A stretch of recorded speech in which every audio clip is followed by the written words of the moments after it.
I love the wisdom that says it takes a village to raise a child. It takes so many people in our world today to help form, shape, and train a young person. And that same wisdom reminds us that it's also true in forming men for the priesthood. It takes an enormous number of resources, people, relationships, situations, events. All of them working together help make it possible for one man who answers the call of discipleship to continue on his formation to one day become a priest. Hi, I'm Father Andrew Ritchie, Vocation Director for the Diocese of Superior. And what I want to talk about right now is the role of benefactors. So many people help enhance the formation of a seminarian through their prayer and financial support. Many of them are listed on the web pages below, and what you're going to find is a number of the organizations that are very active here within the Diocese of Superior. There are 5 different groups in particular that make a very powerful difference in the life of our seminarians. The groups are the Catholic Aid Association, the Catholic Order of Foresters, the Knights of Columbus, the Council of Catholic Women, and in a general way, the people of the diocese.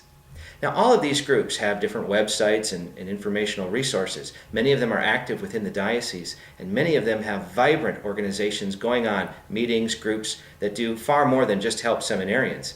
They do an enormous amount of work for service in the church, the missions, and in the world. If you are unfamiliar with them, I invite you to take a good look.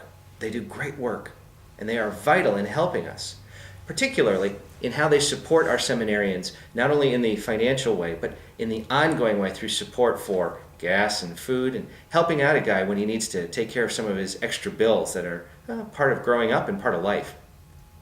What I would also suggest to you is that if you have questions, feel free to ask people who are members of the Council of Catholic Women and the KCs.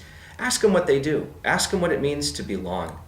What happens is over time, as these groups of people start to support seminarians, a connection is formed and relationships are built. This can become very profound and over time, a deep blessing. 15 years ago, I started receiving cards from parishioners in Shell Lake, Wisconsin. Their names were Mike and Ellie. Every year at Christmas and Easter, on my birthday, they'd send me a little card, a little bit of money, tell me that they were praying for me and wishing me the best in my journey. I'd send them a thank you note, and over the years, a small correspondence would build. On my ordination date, I was assigned to our cathedral in Superior, Wisconsin. After 2 great years there, I came to the parishes in Spooner, Shell Lake, and Sorona. Imagine my surprise on the first day of my daily Mass in Shell Lake that the 2 people sitting in the front row were Mike and Ellie.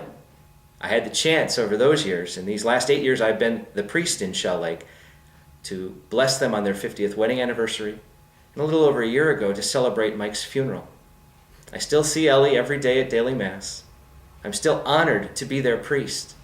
But it was the profound connection that began while I was in seminary, to know that people were praying for me, hoping that God would continue to walk with me in my journey, that gave me strength, not only to continue to embrace a life of formation and study, but to know that priesthood is ultimately connected to serving people. And the people of our diocese, our benefactors, through these groups, through their generous gift of time and talent and treasure, also affect those of us who offer our lives in service as priests. To be a benefactor is to be part of a relationship, to help walk with others in their journey of faith. I pray that you take a look, if you have questions, concerns, to learn more about these groups, and to consider how you might be able to help support a seminarian on his journey as well.